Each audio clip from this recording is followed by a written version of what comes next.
சமூக மீடியா சொந்தங்களுக்கு வணக்கம். இந்த காணொளியில் பார்க்க இருக்கின்ற விடயம் என்னவென்றால், குஷ் எட்சியனில் சட்டவிரோத குடியேற்றத்தை இஸ்ரேலிய படைகள் வெளியேற்றுகின்றன. வன்முறைக்கு மத்தியில் நடவடிக்கை. ஐரோப்பா முழுவதும் இரவில் மர்மமான ரோன்கள் கவலைப்பட வேண்டுமா? முகமது பின் சல்மான் வெள்ளி மாளிகை பயணம், பாதுகாப்பு ஒப்பந்தம், அணுசக்தி, ஏஏ உள்ளிட்ட முக்கிய பேச்சுவார்த்தைகள் முன்னிலை. உக்ரைனின் ஒடேசா பகுதியில் ரஷ்யாவின் தாக்குதல், எரிசக்தி வசதிகள், துறைமுகமும் சேதம், பல கப்பல்களுக்கு பாதிப்பு. காசாவில் கல்வி நெருக்கடி, 6,30,000க்கும் மேற்பட்டு பாலஸ்தீன குழந்தைகள் பள்ளிக்கு செல்ல முடியாமல் தவிப்பு, யுனிசெப் எச்சரிக்கை. சவுதி பேருந்து விபத்து, உயிர் பிழைத்த ஒரே இந்திய யாத்ரீகர், ஹைதராபாத் இளைஞரின் அதிர்ச்சி சாட்சி. இஸ்ரேலிய பாதுகாப்பு படைகள் மேற்கு கரையின் குஷ் எட்சியோன் பகுதியில் உள்ள ஜூதேயா மலைகளில் அமைந்துள்ள சட்டவிரோத குடியேற்ற புறக்காவல் மையமான இட்சூர் மிஸ்கவியை இன்று காலை வெளியேற்றும் பணியை தொடங்கின. இது கிழக்கு குஷ் எட்சியனில் உள்ள மிட்சாத் குடியிருப்பின் வடக்கே அமைந்தாலும் அதிகாரப்பூர்வ அனுமதியின்றி நிறுவப்பட்டதால் சட்டவிரோதமாக கருதப்பட்டது. இந்த இடத்தில் சுமார் 25 குடும்பங்கள் வசித்து வந்தன. நூற்றுக்கணக்கான இஸ்ரேலிய போலீசார், எல்லை காவலர்கள் மற்றும் சிவில் நிர்வாக படையினர் இந்த வெளியேற்ற நடவடிக்கையில் ஈடுபட்டுள்ளனர். இது தொடர்ச்சியான வன்முறை சம்பவங்களுடனான புலனாய்வின் பின்னர் மத்திய கட்டளை தளபதி வழங்கிய உத்தரவின்படி நடைபெற்றதாக IDF தெரிவித்துள்ளது. மேற்கு கரையில் புதிய குடியிருப்புகளை ஊக்குவிக்கும் நச்சலா இயக்கம் இந்த வெளியேற்றத்தை கடுமையாக விமர்சித்துள்ளது. இயக்கம் வெளியிட்ட அறிக்கையில், மிட்சாத் மலைகளில் மக்கள் கடினமாக நிலை எதிர்கொண்டிருக்கும் போது அரசு அவர்களை அகற்ற முயல்வது சியோனிச கொள்கைக்கு எதிரானது என்று கூறப்பட்டுள்ளது. இந்த நடவடிக்கையின் போது குடியேற்ற போராளிகள் இடத்திற்கு சேர்ந்து எதிர்ப்பு காட்ட தொடங்கியுள்ளனர். நச்சலா இயக்கத்தின் தலைவி டேனியல்லா வெய்ஸ், நிறுவப்பட்ட வீடுகளை பாதுகாக்க அனைவரும் இந்த இடத்தில் தழுவி நிற்க வேண்டும் என்று அழைப்பு விடுத்தார். இந்த சம்பவம் பாலஸ்தீன பகுதிகளில் குடியேற்றம் மற்றும் நில பிரச்சினைகள் மீண்டும் சர்வதேச கவனத்தை ஈர்த்துள்ளது. இஸ்ரேல் பாலஸ்தீன பிரச்சினையின் சூழலில் இந்த நடவடிக்கை மீண்டும் அமைதி மற்றும் உரிமை குறித்து விவாதங்களை கிளப்பியுள்ளது. ஐரோப்பா முழுவதும் உள்ள முக்கியமான விமான நிலையங்கள், ராணுவ தளங்கள் மற்றும் மின்சார நிலையங்கள் அருகே மர்மமான ட்ரோன்கள் கண்டறியப்பட்டுள்ளன. இதனால் பல நேட்டோ நாடுகளில் பாதுகாப்பு அச்சங்கள் அதிகரித்துள்ளன. உக்ரைனில் ரஷ்யா தாக்கும் போது வெடிக்கும் ட்ரோன்களை பயன்படுத்தி வருகின்றது. இவை இரவில் மேகம் மூடிய வானத்தில் கூட்டமாக பறந்து திடீர் தாக்குதலை நடத்துகின்றன. உக்ரைன் மக்கள் இரவில் ஏர் சைரன்களுடன் தங்குமிடங்களுக்கு செல்ல வேண்டிய நிலை ஏற்பட்டுள்ளது. இப்போது இதேபோன்ற ட்ரோன்கள் மேற்கு ஐரோப்பா முழுவதும் காணப்படுகின்றன. ரஷ்யா இதன் பின்னால் இருக்கலாம் என்று பலர் சந்தேகிக்கின்றனர். நேட்டோ நாடுகளின் தயார் நிலையையும் தளர்ச்சியையும் பரிசோதிக்கவும் இது ஒரு வகையான உளவுத்துறை நடவடிக்கை என நிபுணர்கள் கருதுகின்றனர். செப்டம்பர் 9 போலந்தில் சுமார் 20 ரஷ்ய ரோன்கள் காணப்பட்டன. நேட்டோ படைகள் சில ரோன்களை சுட்டு தள்ளிய போதிலும் சில போலந்தின் பல பகுதிகளுக்கு விழுந்தன. இது நேட்டோ வான்வழியில் நடைபெற்ற மிகப்பெரிய மீறல். இதனால் ஐரோப்பாவில் ட்ரோன் சுவர் அமைக்க திட்டம் தொடங்கப்பட்டுள்ளது. பால்டிக் கடல் முதல் கருங்கடல் வரை பாதுகாப்பு சாதனங்கள், ரேடார்கள் மற்றும் ஜாமிங் தொழில்நுட்பங்களுடன் பல அடுக்குகளால் ட்ரோன்களை தடுக்க பார்க்கப்படுகின்றது.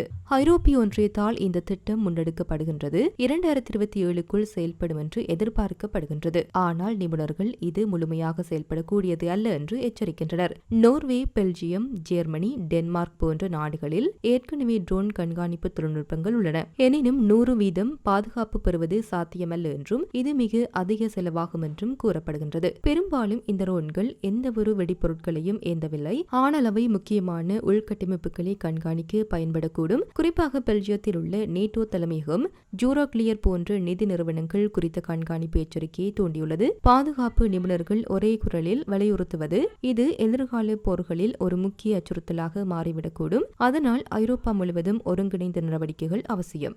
சவுதி அரேபியாவின் பட்டத்து இளவரசரும் பிரதமருமான முகமது பின் சல்மான் அமெரிக்க ஜனாதிபதி டொனால்டு டிரம்புடன் முக்கியத்துவம் வாய்ந்த பேச்சுவார்த்தைகள் நடத்துவதற்காக மேற்கொள்ளும் முதல் வெள்ளை மாளிகை விஜயம் பாதுகாப்பு ஒப்பந்தங்கள், செயற்கை நுண்ணறிவு தொழில்நுட்பம், சிவிலியன் அணுசக்தி வளர்ச்சி ஆகியவற்றை மையமாக கொண்டதாக உள்ளது. 2018ஆம் ஆண்டு இஸ்தான்புல்லில் சவுதி விமர்சகர் ஜமால் கஷேகி கொலை செய்யப்பட்டதிலிருந்து MBS மேற்கொள்வது இதுவே முதல் அமெரிக்க பயணம். சவுதி அரேபியாவும் அமெரிக்காவும் நீண்டகாலமாக பாதுகாப்பு மற்றும் எண்ணெய் மூலமாக பரஸ்பரம் சார்ந்திருந்தாலும் 2019இல் ஈரான் சவுதி எண்ணெய் வளாகங்களை தாக்கியதின் பின் சவுதி அமெரிக்க பாதுகாப்பு உறவுகள் சவால்களை சந்தித்தன. தற்போதைய பேச்சுவார்த்தையில் சவுதி அமெரிக்காவுடன் ஒரு ஒரு பாதுகாப்பு ஒப்பந்தத்தை நாடுகின்றது. இது கத்தாருடன் சமீபத்தில் மேற்கொண்ட ஒப்பந்தத்திற்கு இணையானது. இந்த ஒப்பந்தம் அமெரிக்கா காங்கிரசின் அங்கீகாரத்துடன் சட்ட ரீதியாக அமைய வேண்டும் என்று ரியாத் வலியுறுத்துகின்றது. எனினும் அமெரிக்கா அதனை இஸ்ரேலுடன் இயல்பாக்கம் செய்தல் மற்றும் பாலஸ்தீனத்திற்கு ஒரு அரசின் நிச்சயத்தை வழங்கும் சவுதி பங்கின்றி நேர்ந்தால் மட்டுமே முன்னேற முடியும் என கூறியுள்ளது. சவுதி அரேபியா தனது மொத்த பொருளாதாரத்தின் பல்வகைப்படுத்தலுக்காக விஷன் 2030 உயர் நோக்கங்களின் கீழ் ஒரு சிவிலியன் அணுசக்தி திட்டத்தை உருவாக்க விரும்புகின்றது. இந்த திட்டம் அமெரிக்க அணுசக்தி தொழில்நுட்பத்தை பயன்படுத்தியதாக இருந்தாலும் யுரேனியம் செறிவூட்டல் அல்லது மறுசுழற்சி செய்யாதது பற்றிய அமெரிக்க நிபந்தனை சவுதியின் கவலையாக உள்ளது. ஏஐ துறையில் முன்னணி இடத்தை பெறுவதற்காக சவுதி உயர் தயாரிப்பு திறனுக்கான சில்லுகளை வழங்கும் தரவு மைய திட்டங்களின் முதலீடு செய்ய நோக்கம் கொண்டுள்ளது. இதற்கான சில முன் நடவடிக்கைகள் ஏற்கனவே எடுக்கப்பட்டுள்ளன. UAE போன்று உலகளாவிய டிஜிட்டல் பொருளாதார தளத்தில் போட்டி எதிர்கொள்ள தேவையான தரவு சார்பான முதலீடுகளை ரியாத் படிப்படியாக செய்து வருகின்றது. அமெரிக்க உளவுத்துறை காஷோகியின் கொலையின் MBS நேரடியாக தொடர்புடையவர் என குற்றம் சாட்டியுள்ளது. MBS அதனை மறுத்தாலும் ஆட்சியாளராக பொறுப்பு ஏற்றுக் கொண்டுள்ளார். இதை மீறி ட்ரம்ப் இந்த பயணத்தில் மனித உரிமைகள் விவாதத்தை எடுத்துக் கொள்ளாமல் பொருளாதார மற்றும் பாதுகாப்பு அக்கறைகளையே முக்கியமாக எடுத்துக் கொள்ளலாம் என கருதப்படுகின்றது. இது சவுதி அமெரிக்க உறவில் ஒரு துணிச்சலான கட்டமாகும். ரியாத் தனது இன்றைய இயற்கை வளங்களை மட்டுமே சார்ந்து இருக்காமல் புதிய தொழில்நுட்பம் மற்றும் அணுசக்தி துறைகளில் முன்னேற முயற்சிக்கின்றது. அதே சமயம் இந்த முயற்சிகள் பிராந்திய மற்றும் உலக அரசியலின் பல செங்குத்து கேடுகட்ட வழிமுறைகளில் நடைபெறுவதாகும். சவுதிக்கும் அமெரிக்காவிற்கும் இடையேயான இந்த ஒத்துழைப்பு இயங்குவதற்கு ஒவ்வொரு தரப்பும் கொஞ்சம் சமரசத்தை மேற்கொள்ள வேண்டியிருக்கும். அவசியம் கொண்டு அளவுக்கு ஒப்பந்தம் கிடைத்தால் மட்டுமே சமாதானம் நிலை கொள்ளும் எனும் கருத்தை சில அரசியல் ஆய்வாளர்கள் வலியுறுத்துகின்றார்கள். உக்ரைனின் தெற்கு பகுதியில் உள்ள ஒடேசா நகரமும் அதன் சுற்றுப்பகுதிகளும் ரஷ்ய படைகளின் புதிய தாக்குதலால் கடுமையாக பாதிக்கப்பட்டுள்ளன.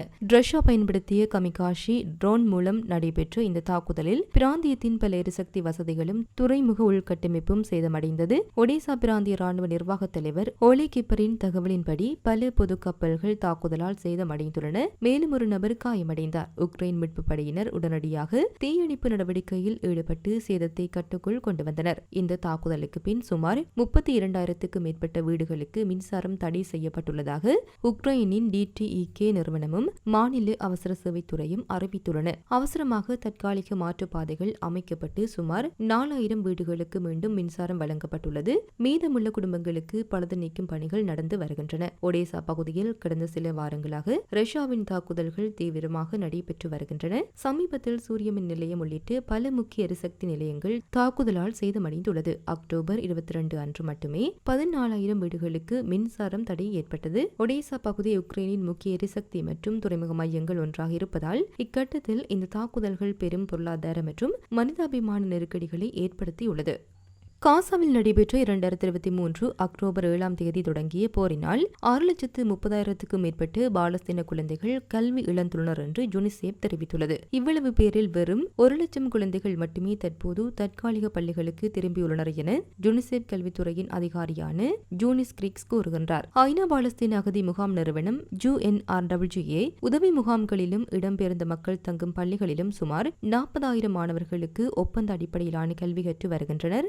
முன் காசாவில் கல்வி பெறும் குழந்தைகளில் பாதி பேரும் UNRWA பள்ளிகளில் படித்தனர். குண்டுவீச்சால் கடுமையாக சேதமடைந்த பள்ளிகள் தற்போது கூடாரங்களாக மாற்றப்பட்டு தற்காலிக வகுப்பறைகளாக பயன்படுத்தப்படுகின்றன. இவை அடிப்படையில் கூடாரங்களில் மிக எளிமையான கல்வி சூழல் என கிரிக்ஸ் கூறுகின்றார். கான்யூனிஸில் அமைந்துள்ள இவ்வகை கூடார பள்ளிகளில் குழந்தைகள் ஆசிரியரின் வழிகாட்டுதலில் கல்வி பெற முயற்சிக்கின்றார்கள். ஆனால் கூடாரங்களுக்கு கூட இடமில்லாத நிலையும் ஏற்பட்டுள்ளது. ஏனெனில் பல பள்ளிகளை தற்போது இடம்பெயர்ந்த குடும்பங்களின் தங்குமிடமாக பயன்படுத்தப்படுகின்றன. பொதுக்கல்வி பொருட்கள், கற்றல் உபகரணங்கள், கான்கிரீட் போன்ற பொருட்கள் காசாவிற்கு அனுமதிக்கப்படவில்லை. இஸ்ரேல் இத்தகைய பொருட்களை உயிர்காக்க முடியாத என கருத்து தெரிவித்து தடை செய்து வருகின்றது. கல்வியின் இடர்பாட்டின் மத்தியில் குழந்தைகளின் மனநிலையில் பெரும் தாக்கம் ஏற்பட்டுள்ளது. UNRWA தகவல் தொடர்பு இயக்குநர் ஜூலியட் டூமா குறிப்பிடுகையில் அதிர்ச்சி அளவு அதிகமாக உள்ளது. இது குழந்தைகளை உளவியல் பாதிப்புக்குள் தள்ளுகின்றது. UNRWA தற்போது காசா பகுதிகளில் 75,000க்கும் மேற்பட்ட இடம்பெயர்ந்த மக்களை தங்க தங்க வைக்கின்றது. இதில் பல குழந்தைகளும் உள்ளனர். குழந்தைகளுக்கு மீண்டும் கல்வி வாய்ப்பு மீட்டெடுக்கப்படாவிட்டால் நீண்டகால ஆபத்துகள் காத்திருக்கின்றன என டூமா எச்சரிக்கின்றார். கல்வி இழந்தால் குழந்தைகள், குழந்தை தொழிலாளர்கள், குழந்தை திருமணம் அல்லது ஆயுதத்தில் சேர்க்கப்படுதல் போன்ற அபாயங்களுக்கு உள்ளாகும் என அவர் மேலும் கூறினார். காசாவில் போர் தற்காலிகமாக நின்றாலும் மீட்பு மற்றும் மறுகட்டமைப்பானது பல ஆண்டுகள் எடுக்கும் என்று ஐநா கணக்கிடுகின்றது. சுமார் $70 பில்லியன் செலவிடப்பட வேண்டும் என மதிப்பிடப்படுகின்றது. கல்வி என்பது காசா குழந்தைகளின் எதிர்காலத்தையே தீர்மானிக்கும் என்பது குறிப்பிடத்தக்கது. இந்த நிலையில் உலக சமூகமும் மனிதாபிமான இயக்கங்களும் இணைந்து கல்வியை காக்க வேண்டிய அவசியம் மிக அதிகமாக உள்ளது.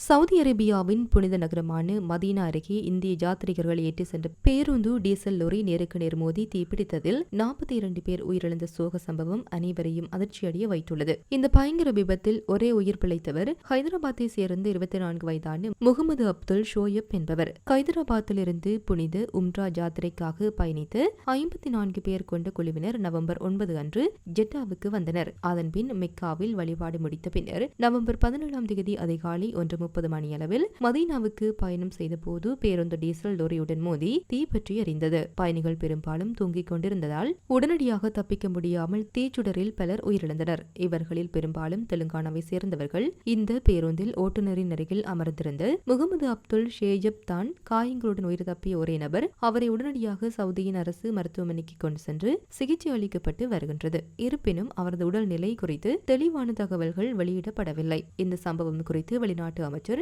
எஸ் ஜெய்சங்கர் ஆழ்ந்த அதிர்ச்சி தெரிவித்துள்ளார். ரியாத் மற்றும் ஜெட்டாவில் உள்ள இந்திய தூதரகங்கள் பாதிக்கப்பட்ட இந்தியர்களுக்கு முழு ஆதரவையும் வழங்கி வருகின்றன. உயிரிழந்தவர்களின் குடும்பங்களுக்கு ஆழ்ந்த இரங்கலை தெரிவித்துக் கொள்கின்றேன். காயமடைந்தவர்கள் விரைவில் குணமடைய பிரார்த்திக்கின்றனர் என்று அவர் தெரிவித்துள்ளார். தெலுங்கானா முதல்வர் ரேவந்த் ரெட்டி பாதிக்கப்பட்டவர்களின் விவரங்களை உடனடியாக சேகரிக்கவும், மாநிலத்தை சேர்ந்த எத்தனை பேர் இருந்தனர் என்பதை கண்டறியவும் அதிகாரிகளுக்கு உத்தரவிட்டுள்ளார். அதே சமயம் குடும்பங்களுக்கு தேவையான உதவியையும் உறுதிப்படுத்தியுள்ளார். இந்த பேருந்து விபத்து சவுதி யாத்திரையில் ஏற்பட்டு மிக பெரும் துயரமான சம்பவங்களில் ஒன்றாகும். ஏராளமான குடும்பங்களின் உயிரை பறித்த இந்த விபத்து நெஞ்சி நொறுக்கும் நினைவாக என்றும் நிற்கும் என்பது குறிப்பிடத்தக்கது.